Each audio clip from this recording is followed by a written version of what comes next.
here, touchscreen that allows us access to data all the way back from 2016, and we'll find out whether or not, depending on the regions, which candidate will be leading throughout the day as the numbers do come in. Right now, we have the numbers here from the VP race back in 2016 with, of course, the two frontrunners in the surveys, VP Leni Robredo and former Senator Bongbong Marcos still here up front. But let's take a look at this first, at the big wall. There's a reason why I'm allowed to wear sneakers. That is because we're going to travel all the way here. December 2020, at the start of the surveys, at the very beginning, you see here we have more candidates that are no longer in the running. Senator Grace Poe, Alan Peter Cayetano, Bongo, all part of the conversation. Then we move all the way here to September 2021, wherein we finally found out who our presidentials will be. Notice here, Sara Duterte up top. And as soon as she withdrew her intention to become the next president of the country and ran for vice president of Bongbong Marcos, we see his number shoot up, way up here in December 2021. Now, what else happened here in September? You see here, VP Leni Robredo changed her identity from a former Liberal Party member and now moving on and changing and becoming the Kakampink, that pink party coming in. And as that happened, you see a sudden rise here from September to December 2021 in her numbers. But still, a sizable gap here. Can I add in some dates? You can come in and join me here up in the wall. Our guest. Remember that, okay, this is September kasi this was, these were the timetables or the time frames of the surveys. But it was in October 8 to be specific, when we had a deadline for the filing of the COCs. Yes. At doon nagkaroon ng linawan kung tatapo nga si VP Leni Robredo for the presidency at kung sino pang iba. And during that time, si Sara Duterte by October 8 was only running for re-election, yes, for mayor. It was only in November 15, the deadline for the substitution, when Sara Duterte decided to substitute and run for vice president. So, syempre, because there was no survey in between, hindi siya na-capture dito, yes, sa October. But that's an interesting point where you had the shooting up, as, yes, you said. Absolutely. And if you notice here, sir, and we were pointing this out through the entire coverage, that as soon as Mayor Rosario Duterte did withdraw, or at least based on the survey numbers, we see the sudden shoot of former Senator Bongbong Marcos' numbers as well. Then that is, of course, because of their partnership, their association as president and vice president tandems. And if you notice here also, Bongo also withdrew his intention, yes, there. And all of that suddenly consolidated the votes. And you see former Senator Bongbong Marcos taking a commanding lead. We go all the way to the end. You can join me if you would like. Sure. You join me if you like here at the very end. This is a very long wall, and again, you need to wear sneakers next time, sir. It's okay. So, wearing rubber-soled shoes. So at the very end, you see that nothing really changed. But then you have Senator Manny Pacquiao and Isko Moreno with a slight shift in their positions, but still nearing the bottom of our top 5 presidential candidates. Nag-switch lang sila. Yeah. But I think what's also interesting to point out is this. You do notice very, very slight or small fluctuations in the numbers of Bongbong Marcos.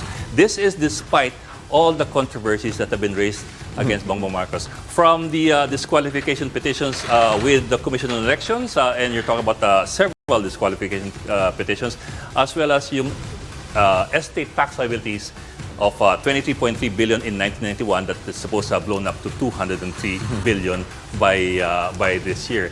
These, among other things, do not appear to have done much as far as the numbers are concerned. Absolutely correct. So apart from all the negative news coming out about former Senator Bongbong Marcos, we also see here, as of late in the last few months, all of the grand rallies that former VP Leni Robredo has had. We see the uptick in terms of the numbers here, but then not enough to really catch up to former Senator Bongbong Marcos, and that did not drag his numbers down as well. So interesting to see, of course, whether or not this will be reflective of the actual vote at the end of the election, simply because there has been talk on whether or not this is representative of how the elections will go on here today. And one more point from my end.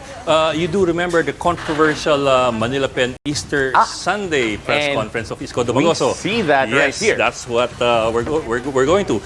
You saw a switching of the ranking between Isko Moreno and Manny Pacquiao, possibly as a result of the Easter Sunday press conference at the Manila Pen. But it also tells you, or what could also tell you, is this. Isko lost 4 percentage points from the in the Pulse Asia survey, but it did not go to Leni Robredo.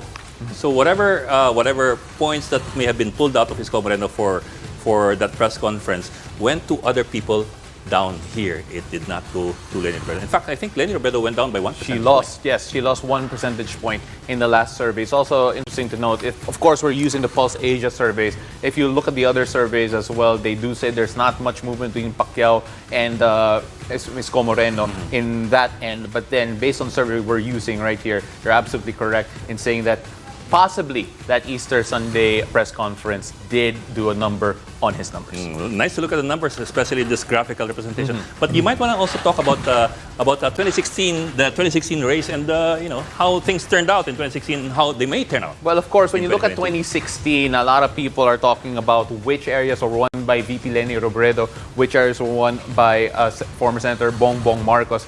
As you can see here in the middle, very clearly marked here that VP Leni Robredo was able to take most of the Visayas and parts of northern Mindanao, while majority of Luzon went the way of former Senator Bongbong Marcos. Now, we actually do have the numbers in terms of the surveys and in terms of the actual results later on that we will get to show you, just to see how this may shift in the upcoming elections. And until we have that, though, this is how it looked like, and this is the battle that VP Leni Robredo and former Senator Bongbong Marcos are battling in right now, and the party that the other candidates are trying to crash in as well. You have another heat map there that later on could show us or compare 2016 with 2022. Yes, we will have that, but until the data comes in, we don't have much yet. Yeah. Just to show people what they can expect later down the line. Yes, that's absolutely right.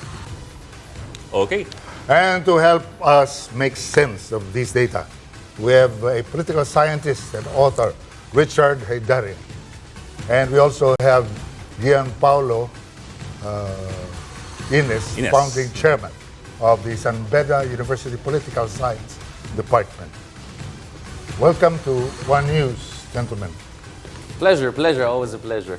Should I talk straight to the camera or talk to you guys? Patapos na yung voting, baka wala nang ano. Hindi, matagal pa. We still have what? 2.5 hours to go. Maybe yung mga hindi pa bumoto, we can talk to them. Yes. But before you talk to them, talk to us first. Kasi malulungli naman kami dito. But what do you think? You've seen how the numbers changed or did not change. And in many ways kasi, the non-changing of the numbers might be telling us a bigger story than the change of the numbers. Yeah, I mean, I've described it as, I'm sure Gian has a lot to say on this, I've described it as high equilibrium volatility. So even if there was some volatility for Bongbong Marcos, it was at between 50 to 60%, right? Gumagano lang. Yes, and if umakyat din yung iba, but they were at a very low level of equilibrium. So the gap has been maintained. But clearly, if you can look at this, the bump in the numbers of Bongbong Marcos, lots of that is perhaps because of Sara Duterte. I would say. Yeah, that's interesting. Here, come here. Yeah, exactly. I mean, we can clearly see that the unit team is reflected in the surveys. Yeah. So the only way for the race to have been more competitive, if other candidates who had more similar ideological orientation or political alignment could have cut into the Sara vote that consolidated behind Bongbong Marcos, because I'm sure there are many people in Mindanao who are not very happy that one of their own didn't run for the presidency. Their preference was for Sara. I talked to a lot of people who were expecting that. Who told me that Bongbong Marcos is their guy, but the really first preference was Sara. So I think other candidates, especially Isko Moreno, was hoping to get President Duterte's endorsement so he can get a lot of people from Mindanao. We also saw that Leni Robredo was trying to pull off the same game. We saw some of the stalwarts of the administration, folks from Cagayan. We saw former Speaker of the House Alvarez endorsing Leni. So I think the best hope there was to create a crack in the support for Sara that somehow consolidated behind the Bongbong Marcos, and then you could have a much more competitive race. But that didn't happen for some reason, at least based on the sum of the surveys we're seeing right now. Gentlemen, do you think it's safe to say that Senator Bongbong Marcos at some point or up to now inherited the political support of the Dutertes? Yes, I'm sure Gian has a lot to say on this. Yeah, what we're seeing here on this wall is a clear indication that the supporters in Mindanao and the supporters in Luzon have really combined. So combined supporters ito ng mga Marcoses and ng mga Dutertes. So in fact, when you look at the latest survey of Pulse, tapos pagtabi-tabihin mo lahat ng numbers ni VP candidate Sara Duterte and candidate Bongbong Marcos, very close sa mga figures na yan. So that's a sign, that's an indication that truly these supporters have consolidated their powers or their support base.